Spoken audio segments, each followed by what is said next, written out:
Why do they appear just as you were about to forget? Why does their name echo in your chest as if time had never passed? Why do certain memories feel more alive than reality itself? This isn't just a thought, it's a call, a quiet summons from a part of your soul that never said goodbye. According to Jung, psychic energy doesn't simply vanish, it transforms. A bond that never found symbolic closure doesn't die, it hides.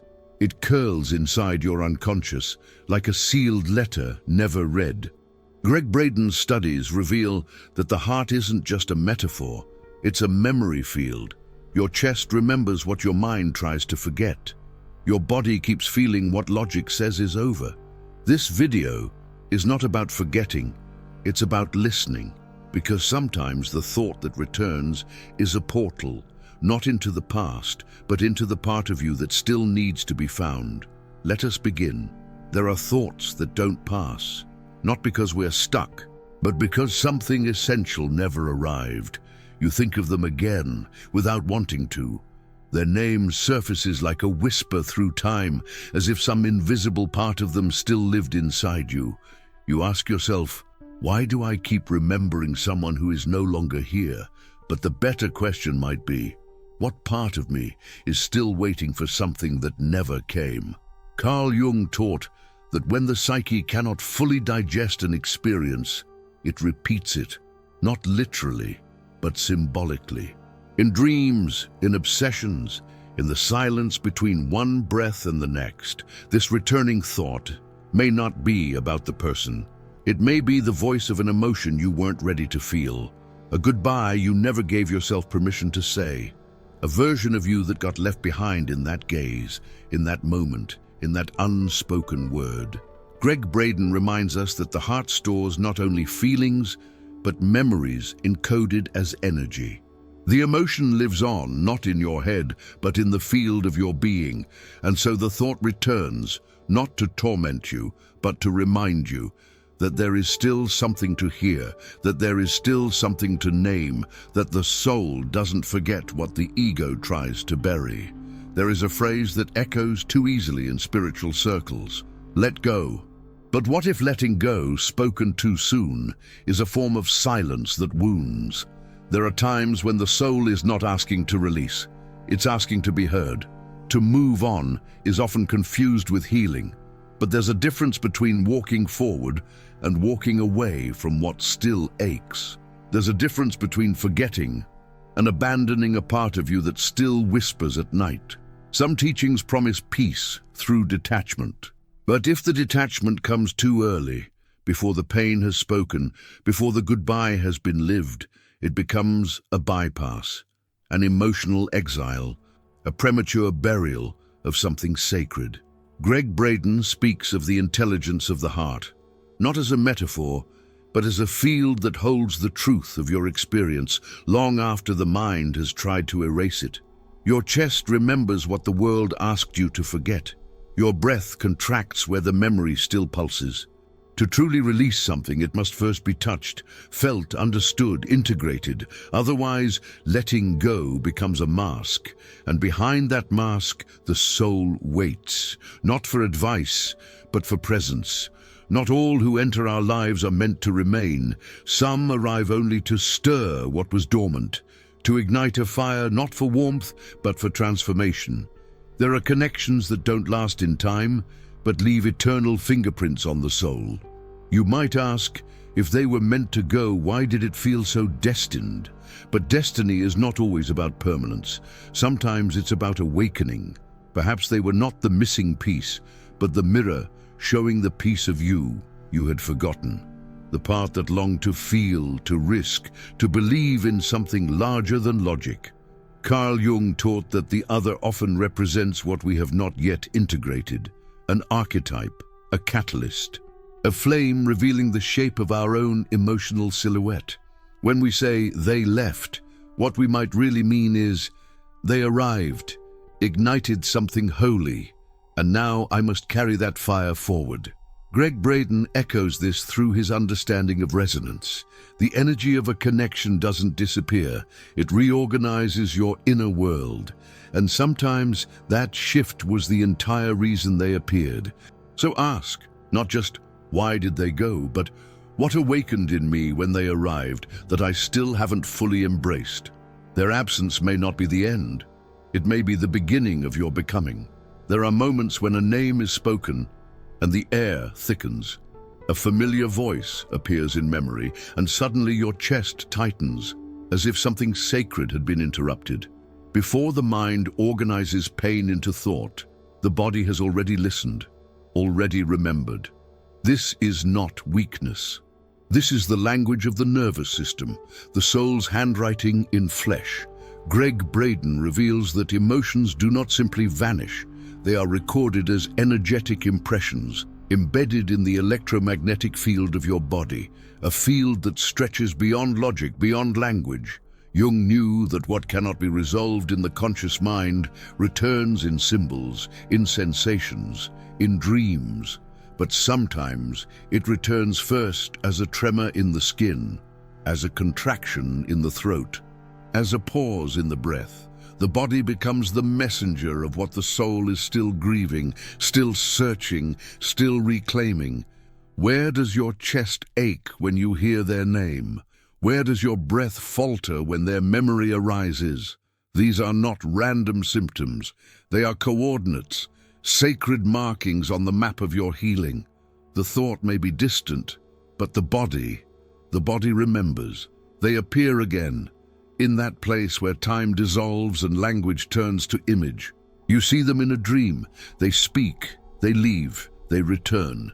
And when you wake, your chest carries a silence deeper than words can hold. Was it just your mind revisiting old memories?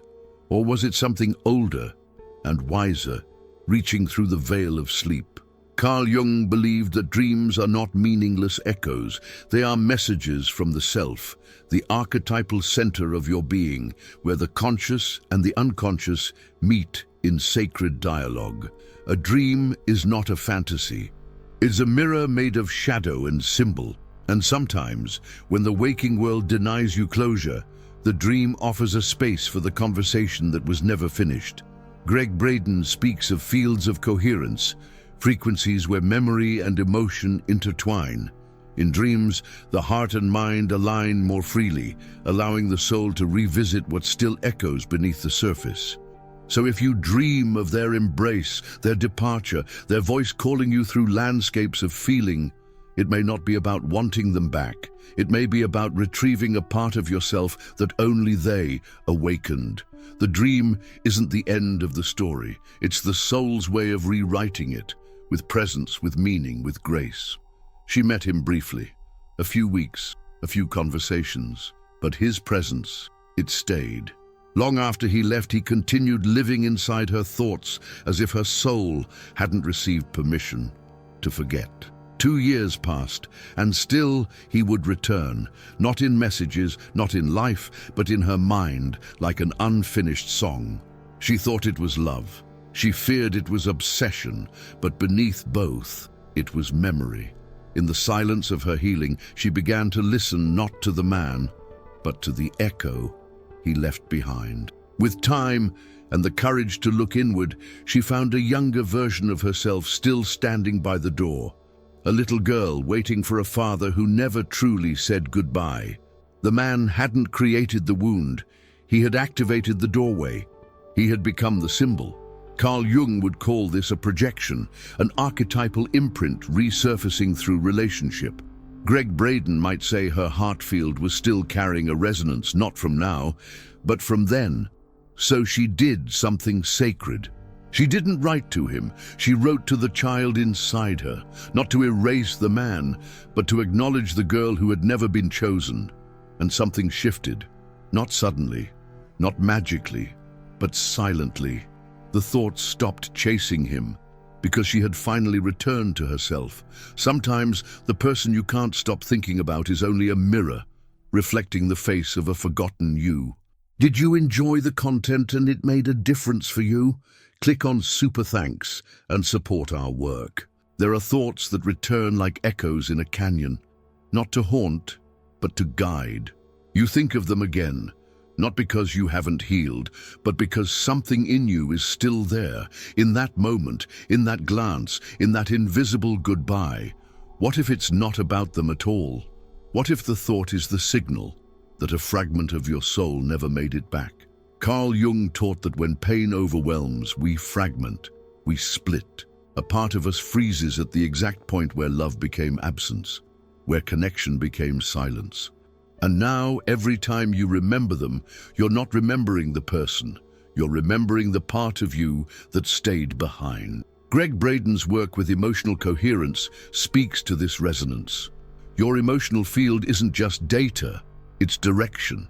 It holds the magnetic pull of unresolved meaning, calling you to retrieve what was exiled. So the loop isn't madness, it's longing, the soul calling itself home. Ask, what version of me still waits in that memory? What part of me was left behind in that story? Not to relive the pain, but to reclaim the self. When you bring her back, the loop loosens. Not because you forgot them, but because you remembered you. There are memories that don't ask for attention. They invade it. A voice, a scent, a season. And suddenly, you're there again, in the scene you thought you had survived, but your heart still trembles. Painful memories are often treated as errors, as glitches of a mind unwilling to let go. But what if they are not mistakes, but messengers? Carl Jung believed that the unconscious speaks through repetition. What returns does so because it was never truly received, not fully, not symbolically. Gregg Braden adds that memory is not simply stored in the brain, it echoes in the body's electromagnetic field, imprinted in the same space where dreams, intuitions, and synchronicities arise. So when a memory hurts, perhaps it's not asking to be erased, perhaps it's asking to be interpreted. Maybe what you feel is not the pain itself, but the purpose hidden inside it. A sacred signal, not to pull you backward, but to reweave the meaning. Next time they appear in thought, pause. Not to chase, not to silence, but to ask quietly, in the temple of your heart, what truth is still hidden behind this image? What part of me is calling through this ache? Sometimes the memory that hurts the most is the one carrying the key to your wholeness. You're not remembering them by accident. You're not broken for still feeling. You're not lost just because your heart returns to what was never fully closed. This isn't just a thought. It's your soul's way of whispering, something important happened here, and I'm still listening. Don't rush to erase the memory. Don't rush to rename it as weakness, because within the echo, there is meaning. Within the ache, there is instruction. Carl Jung once said, "Until you make the unconscious conscious, it will direct your life, and you will call it fate." And Gregg Braden reminds us, the heart holds the keys to truth, not in logic, but in resonance. So if they return in thought, if their name ripples through your silence, if your dreams carry unfinished conversations, listen, not with your mind, not with your fear, but with your soul. It may not be them returning, it may be you. If you made it this far, comment, "Estoy despierta." Let others know they are not alone in what they feel. And when you are ready to continue this journey, the next video awaits you, where silence becomes symbol and longing finds its voice.